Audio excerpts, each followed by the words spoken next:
ಇರ್ಬೋದು. ಏನು ಅಂತಂದರೆ ಈ ಒಂದು ರೇಯರ್ ಸೈಜ್ ಕೂಡ 12 ಸೈಜ್ ಟೈರೇ ಬರುತ್ತೆ. ಏನು ಅಂದರೆ 3 ಟೈರ್ ಕೂಡ ಏನು ಅಂತಂದರೆ 12 ಸೈಜೇ ಟೈರ್ ಬರುತ್ತೆ. ಹಾಗೆ ಇಲ್ಲಿ ನೋಡ್ತಿರ್ಬೋದು ಈ ಒಂದು ವೆಹಿಕಲ್ನ ಒಂದು ಚಾಸಿ ಬಂದು ಏನು ಅಂತಂದರೆ ಚಾಸಿ ಮತ್ತು ಬಾಡಿ ಎರಡೂ ಕೂಡ ಅಟ್ಯಾಚ್ ಆಗಿರುತ್ತೆ. ಚಾಸಿ ಸಪ್ರೇಟು ಬಾಡಿ ಸಪ್ರೇಟ್ ಏನಾಗಿರಲ್ಲ. ಬಟ್ ಏನು ಅಂತಂದರೆ ಕಂಪ್ಲೀಟ್ಲಿ ಮೆಟಲ್ ಆಗಿರುತ್ತೆ. ತುಂಬ ಒಂದು ರಫ್ ಯೂಸ್ಗೆ ಈ ಒಂದು ವೆಹಿಕಲ್ನ ಡಿಸೈನ್ ಮಾಡಿರುತ್ತೆ. ನೀವು ಇಲ್ಲಿ ನೋಡ್ತಿರ್ಬೋದು ಫೌಂಡೇಶನ್ ಎಲ್ಲ ಎಷ್ಟು ಚೆನ್ನಾಗಿ ಮಾಡಿದ್ದಾರೆ ಅಂತ. ಹಾಗೆಯೇ ಇನ್ನೊಂದು ಇಂಪಾರ್ಟೆಂಟ್ ಆದ ವಿಷಯ ಏನು ಅಂತಂದರೆ ನಿಮಗೆ ಇದರಲ್ಲಿ ರೇಯರ್ ಬಂದುಬಿಟ್ಟು ಸಸ್ಪೆನ್ಷನ್ ಬ್ಲೇಡ್ ಸಸ್ಪೆನ್ಷನ್ ಬರುತ್ತೆ. ನೀವಿಲ್ಲಿ ನೋಡ್ತಿರ್ಬೋದು 2 ಬ್ಲೇಡ್ ಬರುತ್ತೆ. ಪ್ಲಸ್ ಇಲ್ಲಿ ಒಂದು ಡ್ಯಾಂಪರ್ ಒಂದು ಬರುತ್ತೆ. ಇದೇನು ಅಂತಂದರೆ ಲೋಡ್ ಬಂದಾಗ ಚಾಸಿ ಮೇಲೆ ಕೂರಬಾರ್ದು ಅಂತ ಒಂದು ರಬ್ಬರ್ ಒಂದು ಬೂಟ್ ಕೊಟ್ಟಿದ್ದಾರೆ. ಪ್ಲಸ್ ನಿಮಗೆ ಇಲ್ಲೊಂದು ಏನು ಅಂತಂದರೆ ಇಲ್ಲಿ ನೋಡ್ತಿರ್ಬೋದು ಏನು ಅಂತಂದರೆ ಒಂದು ಶಾಕ್ ಅಬ್ಸರ್ವರ್ ಕೂಡ ಸಿಗುತ್ತೆ. ಬಟ್ ಏನು ಅಂತಂದರೆ ಬಿಲ್ಡ್ ಕ್ವಾಲಿಟಿಲಿ ಈ ಒಂದು ವೆಹಿಕಲ್ ತುಂಬಾ ಚೆನ್ನಾಗಿ ಕೆಲಸ ಮಾಡಿದ್ದಾರೆ. ಹಾಗೆಯೇ ಬನ್ನಿ ಮುಂದುಗಡೆ ಇರೋ ಸಸ್ಪೆನ್ಷನ್ ಬಗ್ಗೆ ನೋಡೋಣ. ಸೊ ನೀವಿಲ್ಲಿ ನೋಡ್ತಿರೋದು ಏನಂತಂದರೆ ನಾರ್ಮಲ್ ಆಗಿ ಎಲ್ಲ ವೆಹಿಕಲ್ಗೆ ಟ್ರೆಡಿಷನಲ್ ಆಗಿ ಬರೋ ಸ್ಪ್ರಿಂಗ್ ಶಾಕ್ ಅಬ್ಸರ್ವರ್ ಟೈಪ್ ಬರುತ್ತೆ. ಇದೇನು ಅಂತಂದರೆ ಹಳೆ ಗಾಡಿಲೂ ಯಾವ ಥರ ಇದೆ ಅದೇ ರೀತಿಲಿದೆ.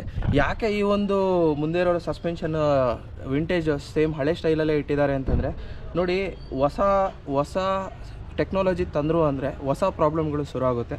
ಸೊ ಇದೀಗ ಇಂಡಿಯನ್ ರೋಡ್ಸ್ಗೆ ಈ ಒಂದು ಸಸ್ಪೆನ್ಷನ್ ಬಂದು ಕ್ಲಿಕ್ ಇದೆ. ಏನು ಅಂತಂದರೆ ಸಕ್ಸಸ್ ಇದೆ.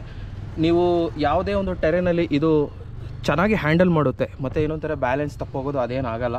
ಮತ್ತು ಏನು ಅಂತಂದರೆ ಬಜೆಟೆಡ್ ಫ್ರೆಂಡ್ಲಿ. ಏನು ಅಂತಂದರೆ ಆ ಹಿಂದುಗಡೆ ಸಸ್ಪೆನ್ಷನ್ ಇರ್ಬೋದು ಮುಂದುಗಡೆ ಸಸ್ಪೆನ್ಷನ್ ಇರ್ಬೋದು ಸಣ್ಣ ಒಂದು ದುಡ್ಡಲ್ಲಿ ನಿಮ್ಮ ಒಂದು ಕೆಲಸ ಕಾರ್ಯ ಎಲ್ಲ ಆಗೋಗುತ್ತೆ. ಪ್ಲಸ್